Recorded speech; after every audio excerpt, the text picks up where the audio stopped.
Il faut rappeler que durant 850 années, le peuple d'Israël a habité le pays de Canaan. Et ce, depuis le jour où ils y étaient entrés sous les ordres de Yoshua ben Nun.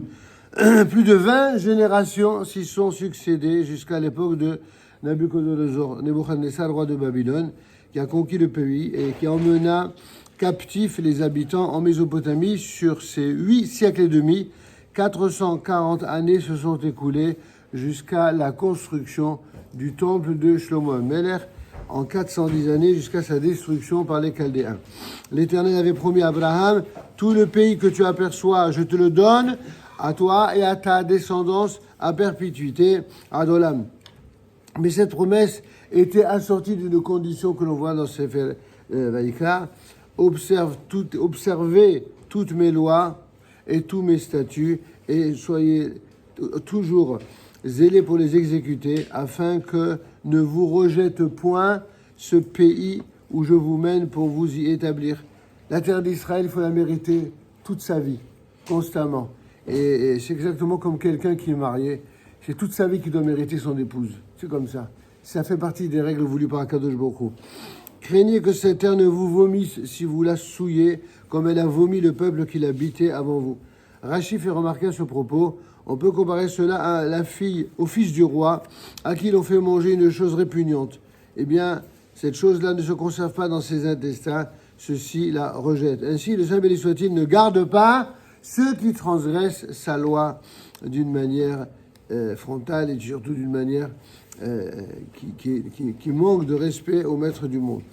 On sait que sur les 20 générations qui ont séjourné en Eretz Israël avant que la terre ne les rejette, nombreuses de ces générations étaient celles qui n'ont pourtant pas observé l'alliance et qui ont souillé le pays en y pratiquant l'idolâtrie, en adorant le Baal, l'Astarté et les dieux que tous les peuples, et de même tous les chefs des prêtres et le peuple multiplièrent leurs félonie en se livrant à toutes les abominations des peuples environnants, et ils souillèrent la maison de l'Éternel, c'est-à-dire le Beth Amikdash, sanctifié par lui à Jérusalem. Ils raillaient les messagers de Dieu, ils dédaignaient ses paroles, et ils tournaient en dérision ses prophètes, jusqu'à ce que le courroux de Hakadosh Baruch Hu s'accrût contre son peuple, et ce de façon irrémédiable, comme on le voit dans le livre des Chroniques du Divrei Hayamim. Alors, dans la 9e année du règne de Tzidkiyahu, eh bien, le 10e jour de ce mois, donc le 10 Tevet, Nabuchodonosor, roi de Babylone, marcha avec toute son armée contre Jérusalem, et il campa sous ses murs, et on éleva des retranchements tout autour. La ville subit le siège jusqu'à la 11e année du règne de Tzidkiyahu, et le 9 du 4e mois, la ville fut ouverte par une brèche.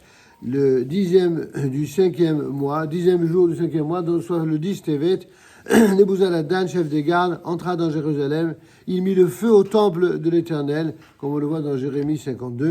Et ainsi, le commencement du châtiment eut lieu effectivement le 10 Tevet, jour funeste, où Jérusalem fut investie par Nebuchadnezzar. C'est la raison pour laquelle le jeûne du 10 Tevet a été fixé. Car ce rappel historique, c'est juste pour vous rappeler quelque chose qu'on a rappelé pendant des années et même pendant des siècles. Et voyez-vous, malheureusement, certains sont tellement détournés de l'étude de la Torah et de sa pratique qu'ils restent tout simplement sourds au rappel des prophètes d'Israël. Mais ce qui était vrai hier, malheureusement, l'est tout autant aujourd'hui. Lorsque des malheurs, que Dieu nous en préserve et que Dieu mette un terme à ces catastrophes, à ces xéros, mais quand ces malheurs arrivent, ils sont toujours liés, en tout cas quand ils sont de dimension nationale, eh bien, ils sont toujours liés à des fautes de la nation. C'est pourquoi il faut prier à Kadosh Baruch Hu.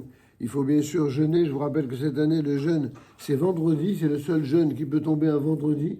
Et donc, il faut jeûner normalement. Il sera très court puisque Shabbat démarre vraiment de façon très tôt. On vous donnera tous les horaires. Et évidemment, il faut faire ce jeûne. Ceux qui sont en bonne santé doivent le faire. Et ceux qui ne sont pas en bonne santé, eh bien, pourront être évidemment dispensés.